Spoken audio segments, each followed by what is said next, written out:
Okay, y'all. So today I'm gonna give y'all a little quick SmackDown preview, and not sure if this is how it's still gonna play out with Hulk Hogan, passing away. I think Hulk Hogan deserves an entire show dedicated to Hulk Hogan. You know, Chris Benoit got the whole Raw, to himself.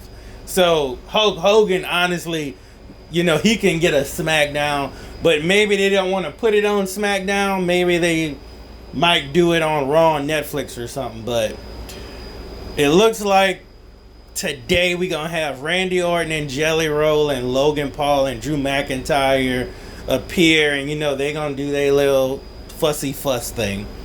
Alexa Bliss versus Roxanne Perez. Then we're going to have the Wyatt Six versus Andrade and Ray Phoenix for the tag team titles. And, dude, is anyone else just sick and tired of wrestling's booking right now? And I keep saying this, but like I said before, I believe there's a plot to sell WWE on a fire sale. I feel like Triple H is purposely ruining wrestling.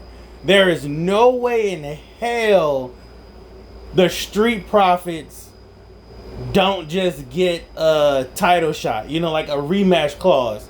I don't even care that the Wyatt Six beat the Street Profits, but you could have had the Street Profits get their titles back. It would have just gave the Wyatt Six some instant gratification that, hey, they can be champions. But for you to just make the Street Profits be some lower tier jobber tag team when they're the only or one of the only legit tag teams out here, it is wild. And those guys are hella athletic, and they just came off of an awesome TLC match. What did the Wyatt Six do to just want to come after the tag team division? Man, you could have had the Wyatt Six if you wanted to add some legitimacy to them. You could have had them beefing with the Bloodline. You could have had them beefing with Seth Rollins' little faction. Just based on what the Wyatt Six persona was for, they were going after, heels. Pretty much. Man, you could have had them going after Chad Gable and, El Grande. You could have had them going after Ludwig. You could use people. And I'm just an average viewer right now. Just like everybody else who's just averagely watching it. Now, I am, a long-term wrestling fan, but I mean, a 2 or 3 year old is writing this stuff. It's making no sense. The way wrestling is booked right now will make you think that no one ever watched wrestling before. You have people like Paul Heyman, Triple H, and all of those guys in the back, Road Dogg. You have all of these people that live through wrestling. They know the psychology of wrestling. But there must be a concerned effort. An effort to make the worst wrestling, week to week shows possible. And, we get a gleam of light every now and then. Once out of 2 months, we get a good Raw or we get a good SmackDown. They usually happen on the same week, I noticed. You know, one week, that Monday you'll get a good Raw, that SmackDown you get a good SmackDown. And then it's BS for 2 months. You know, honestly, I'm really thinking that the way WWE is going and the way AEW is going, if a war for ratings ever broke out, AEW may start catching up. Like, I mean, you have WWE ticket prices mega high. AEW ticket prices were affordable, but they're following after WWE and they're starting to make, you know, their ticket prices for mid-level like $256. You know, everything's going up. Honestly, if you're going to have your ticket prices that high, you know, I hope you all lose money. You know, you're pricing out the average viewer.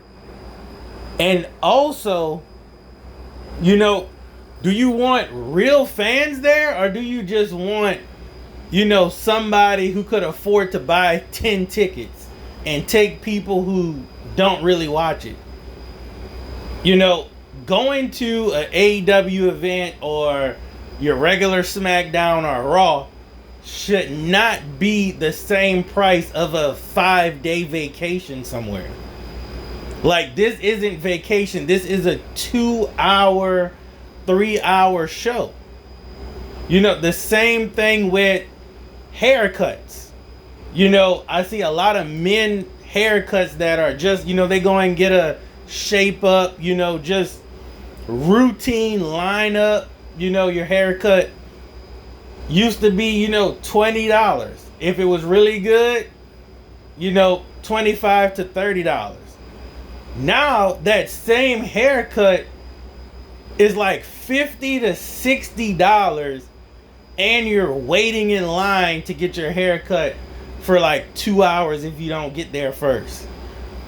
You know, inflation, the prices in America, I mean, man, I could make another video about this, but, you know, this is getting out of control.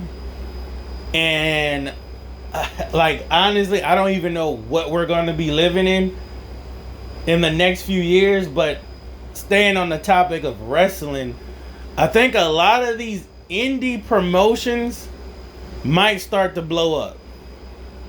A lot of these indie promotions are probably going to blow up because you won't be able to take your kids to see WWE or AEW. They're priced out. It's like going to, you know, the Super Bowl now. Like, it's just ridiculous. You know, and no one's going to pay to go in the nosebleeds for $500 just to go to the event. And like the last time we went to the SmackDown or whatever, you know, you can't even have bottled drinks now. You know, they don't even sell bottled drinks. You know, everything has to be open. You know, well, I don't want a million people breathing on my drink, you know, while I'm trying to go back and sit in the stands and carry all of this. You know, what is going on? You know, a bottle of water, it was like $7. Like, for water, like, I get you have to make a profit, but $7 for, you know, the water? Like, that's crazy, bro. But that just goes to show you what society we live in, man. But that's all I'm going to say. Hopefully Hulk Hogan gets a tribute, you know, or gets a little something on SmackDown, and then maybe Raw. You know, we could dedicate an hour to Hulk Hogan. You know, shout out to everyone that genuinely says R.I.P. to Hulk Hogan. And all those people that's glorifying and celebrating Hulk Hogan's death. I mean, you're gonna get what's coming to you. That's all. That's all I gotta say. You know, you're unapologetically celebrating Hulk Hogan's death is wild, bruh. It's wild, but you know, whatever, bruh.